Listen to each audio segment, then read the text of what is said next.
An expert has applauded the role of the Belt and Road Initiative in promoting the development of human rights in northwest China's Xinjiang Uyghur Autonomous Region.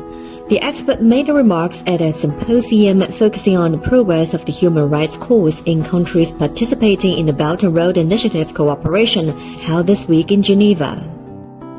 As an important part and a region for the implementation of the BRI, Xinjiang, China has benefited directly from the BRI while leveraging its unique geographic strengths.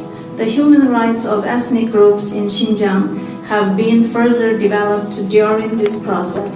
According to the expert, through the implementation of the joint construction of the BRI, Xinjiang has seen great developments in infrastructure such as transport and energy. Thanks to the continual implementation of the joint construction of the BRI, Xinjiang has opened 118 bilateral international road transport routes, accounting for more than one-third of the country's total, and 5 regular cargo routes from Urumqi to Central and West Asia, operating flights to 23 international cities in 19 countries.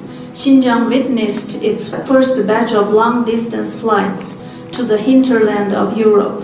Furthermore, Xinjiang has built 26 cross-border international fiber optic cables and initially formed a 6-in-1 interconnected network system comprising highways, railroads, civil aviation, communications, pipeline networks, and power grids. The installation of such physical and infrastructural facilities has directly benefited people from all ethnic groups in Xinjiang,